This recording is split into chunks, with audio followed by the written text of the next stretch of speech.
El índice de miseria de Okun lo que muestra es lo que ha empeorado la posición de las clases medias, de los trabajadores en general, porque lo que suma es el paro más la inflación. ¿Por qué estamos peor? Primero, porque obviamente somos el país, España, el que menos ha reducido el paro y hasta tal punto que ya en tasa de paro oficial España está por encima de Grecia.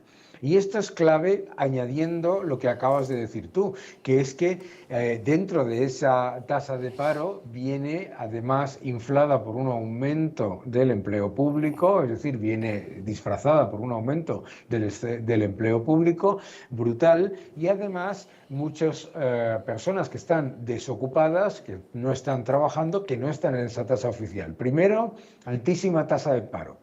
Segundo, altísima tasa de inflación. España tiene la inflación más alta de la eurozona, solamente superada por países como Estonia, Lituania, y además, si miramos la composición de la inflación, hemos visto cómo no solamente la energía, sino la vivienda, las legumbres, los alimentos y bienes y servicios que consumimos diariamente. Es decir, están subiendo muy por encima de los niveles del IPC. Por lo tanto, lo que muestra en realidad es que la pérdida de poder adquisitivo y la pérdida de riqueza por parte de los trabajadores españoles en un periodo de supuesta recuperación y además en el que España ha contado con el mayor déficit estructural fiscal de la Unión Europea y además el mayor apoyo del Banco Central Europeo, es un resultado absolutamente horrible para los ciudadanos de España. Don Daniel, si los precios suben un 6,5% y nuestros salarios solamente un 2%, eso quiere decir que perdemos poder adquisitivo, que somos más pobres, ¿no?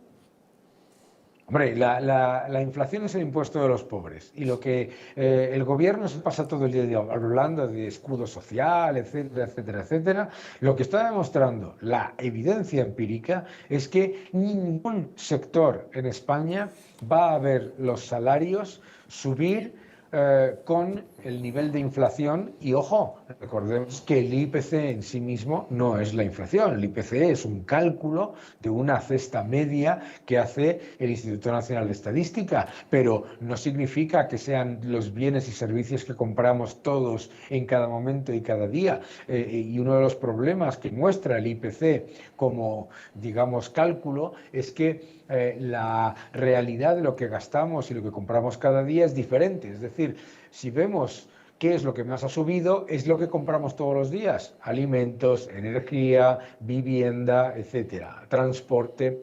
Si vemos lo que ha bajado, son cosas que compramos esporádicamente: tecnología, hostelería, turismo, etcétera. Por lo tanto, ¿qué es lo que ha ocurrido? Lo que ha ocurrido es que los ciudadanos españoles son todos empíricamente más pobres en renta en el año 2021 de lo que eran en el año 2019, 2018-19. Aplicando estos datos, ¿podemos entender que en España un trabajador con un salario medio estará perdiendo en torno a los 600 euros al mes? Sí, efectivamente, si nosotros vemos un salario mediano en España, alrededor de 21.000 euros, ¿verdad? Y vemos el impacto que tiene la inflación, simplemente calculando ese IPC, utilizando el IPC del Instituto Nacional de Estadística, un ciudadano está perdiendo una cantidad de dinero que probablemente no es consciente. Y cuando le dices, como acabas de comentar tú, que está perdiendo unos 600 euros al mes una familia, etcétera, en condiciones normales, es mucho dinero y además es mucho dinero porque si miramos la evolución de los últimos 2 años, esta es la clave, año 2020-2021, 2020 los precios no subieron mucho, 2021 han subido mucho los precios, en 2020-2021 además los ciudadanos han perdido mucho mayor poder adquisitivo de lo que probablemente imaginan y lo están notando. Cuando cualquiera de los que tenemos, bueno, somos relativamente conocidos, sales a la calle y la gente te pregunta, la gente lo dice, la gente dice, está todo cada vez mucho más caro y obviamente los salarios no van a subir de la misma manera. ¿Y por qué no van a subir los salarios de la misma manera? Porque cuando el gobierno se dedica además a atacar a los sectores de alta productividad y poner todavía mayor empleo público, baja la productividad y con ello bajan los salarios reales. Y no solo eso, don Daniel, el gobierno también nos fría impuestos y, por ejemplo, no aplica ese IPC disparado al IRPF, con lo cual acabamos pagando más.